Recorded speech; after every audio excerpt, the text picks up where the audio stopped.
So what is NOC admin? NOC admin is essentially the background information that goes into creating your properties dashboards with your specific teams and those NOC app settings.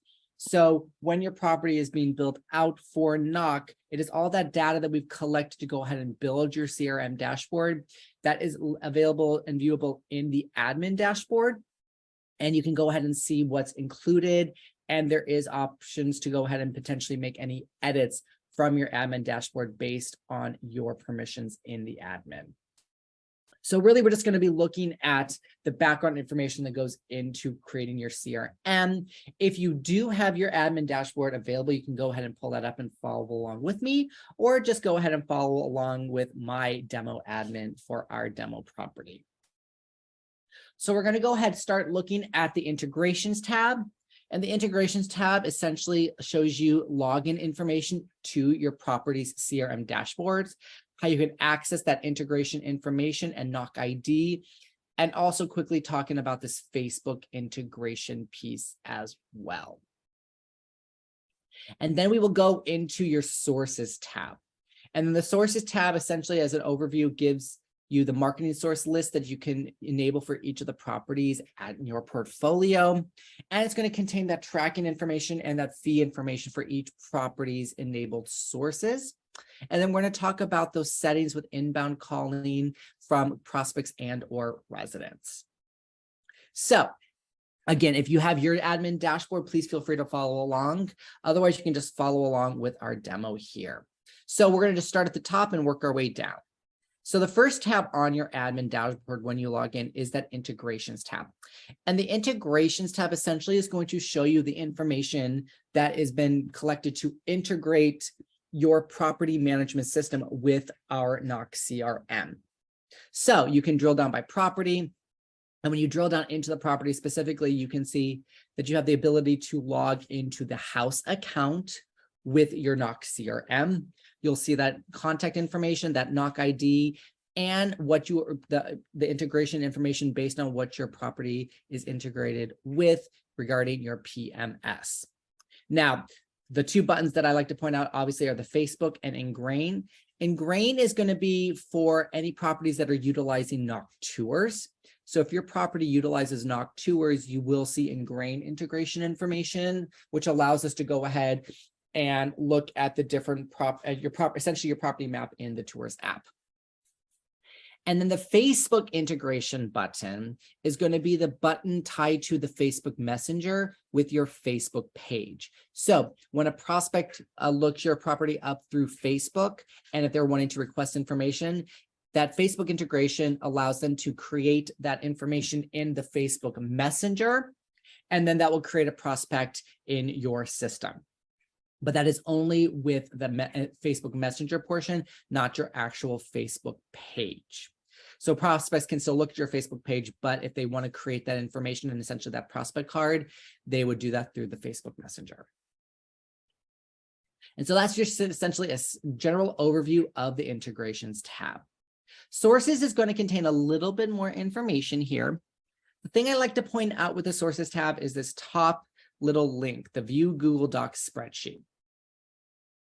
So when you click on that, this is going to open up what looks to be an Excel spreadsheet that contains every property within your PMC and the integration information for that property and the sources. So when I look at this here, I can see I've got the source title, I have the tracking email and the tracking link for both tracking and scheduling, as well as if there is a tracking phone number tied to that source as well. And this is going to show all of the properties that have tracking information created within your PMC. This is updated anytime a new property is added and created with tracking information. To go into the properties more specifically, you would just need to drill down into the property itself. And when you do that, you'll see that it pulls up a list of tracking information, and it is color coded. So the color coding is specific. Any tracking or any source that is in blue is a source that is being tracked with a phone number and email. It is enabled and being tracked. Any source that is in white is a source that has tracking that is enabled, but no tracking information is in place. So tracking information can be added to these sources in white, just showing you that they are not currently being tracked with your marketing. And then any sources in gray are going to be sources that are part of a parent-child relationship, thinking CoStar as an example. So that information is essentially being tracked with that parent-child relationship in blue. Now, anything in blue, let's talk about those sources here. As you can see, you've got your tracking email and you've got a tracking phone number if that has been set up. Now, the tracking number essentially is what we use to replace that public-facing information on that source so that when a prospect dials that number, it brings to your property. But let's talk about the numbers under prospect destination and resident destination, because these are also tied to this. So when those inbound calls come in, on the admin dashboard, you have the option to go ahead and set up the same destination number for both prospects and residents, or set up different numbers. An example of setting up different numbers is if your property utilizes a call center. So any prospects that call into that tracking number can be directed to that call center so that call center can go ahead and give them that information. And then if the resident destination number you choose to set up as a different number, essentially the system will recognize that that is a residence number and it will bring to the property directly there. So you can go ahead and choose them to be the same or separate based on how you want the calls routed when prospects call that tracking number. And then you can go ahead and look at the fee type here and also that fee amount. If you ever need to make any changes to the fee type or the amount, you can go ahead and simply click on the fee type. It's going to pull up that information. From here, you can go ahead and edit that cost amount or that cost type, and then hit save. So in our analytics webinar, we talk about your sources with your ad spend. This is where you're going to go ahead and update that information if you ever need to make any updates to the fee type or amount. And then lastly, you can go ahead here and under the last column, the mapping, you can see how your sources are mapped within your property management system. If it is by default, it is going to be whatever is chosen in this default dropdown here. And that is how these sources are mapped in your PMS. So really great information to see how your sources are being tracked and how those inbound calls are being routed to the property. Let's look at the users tab here. The users tab is going to give you information on the users at your property, contact information, etc. I'm going to show you how new users are added and talk about what happens when users are deleted out of the system. And then we are going to go into the next two tabs, properties and pricing. The properties tab is showing you your property settings like amenities and how you can set up those cross-sell settings. And then pricing is going to show you how pricing is pulling into your into your CRM from your PMS. So users, when you go into the users tab, you're going to be able to view all of the users that are set up with that property, their username, contact email, and the phone number that is tied there, as well as the time zone that they are in. And again, that's going to be based on the property's time zone. You'll also see that mapping information, how the users are mapped into the CRM as well. Now, a couple things here. If you ever need to go ahead and have a new user added, that is done at the bottom here with this add new user. I will say this, add new user is a setup that is available to all admins. However, when you go into adding a new user, you will create that information. If you are a master admin account, if you have a master admin account set up, you are able to set up a new user with multiple leasing teams. Example of this might be a new user that's a floater that floats between properties.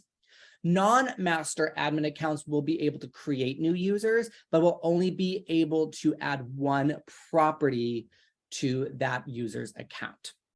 If you need to add multiple properties, that needs to be done through a master admin account. Now, a couple other things too. When we go into this section, I have the option to edit, login, or delete. I can edit a user's information. And again, non-master admin accounts will only be able to edit the password. Master admin accounts can edit anything else, including adding those additional teams to be added to. You can log into that user's CRM directly from the admin dashboard, or you can delete the user from the admin dashboard. Now, what I like to point out with the delete function is once a delete has been done, it cannot be reversed or undone. So if you have a user that is leaving the PMC and you delete their account, that will delete them entirely. That cannot be undone. If that user was to say, come back in 6 months and come back to working for your PMC, you would need to create a new user. So that way you can go ahead and create them new information as well, especially if the new username has been taken, you will need to create a new user because once you delete a user, it cannot be undone. And then lastly, I like to go ahead and show the house account column here. When an account is marked as a house account, this is what triggers the CRM to notify users when any new guest cards come in that need to be transferred out of the house account. So in this case, I have my house account designated. Users will be notified with any new prospect that comes in to transfer to an account owner. If I did not have a house account designated here, they will not be triggered and will need to manually change the user out of the house account. They will not receive that prompt right away. All right, going down into the properties tab here. The properties tab, similar to the properties tab in your CRM, allows you to go ahead and look at the basic property information, the amenities that are being set up with that property, that leasing information, and settings for the property. And so this is where you can make those changes here directly from the admin dashboard that are also going to reflect in the CRM. Now, the one feature that the admin dashboard has that the CRM does not have is this cross-sell. So this is the tab where you can go in and edit and update any cross-sell information or enable cross-sell. So if you want to turn that on for your properties, allowing properties to refer to other sister properties, you can do that here and set that radius. You can go ahead and then add what properties you want to include or exclude from that refer feature. And then you also have the option to go ahead and update the referral source. So if a prospect is referred to a sister property, you can choose to have the original source kept with that sister property, or you have the option to change to referral sister property. And then when that prospect is referred over to the sister property, their referral source is going to show as the referral, not as the original source. So this just lets you determine how prospects are going to be kept with their source when they reach out to the property. And then pricing is going to be your tab in the admin dashboard that shows you what pricing information is being pulled in from your PMS to the CRM. It's also going to show you your information tied to your integration, that username, that URL, and also that NOC ID and how your property is integrated. And then the pricing method box right here is how you control how pricing is being pulled, whether marking rent. If your property utilizes a revenue management system such as LRO or YieldStar, and you want pricing to be pulled by that, it would be that pricing matrix option. So again, just showing you how pricing is pulled in from the PMS.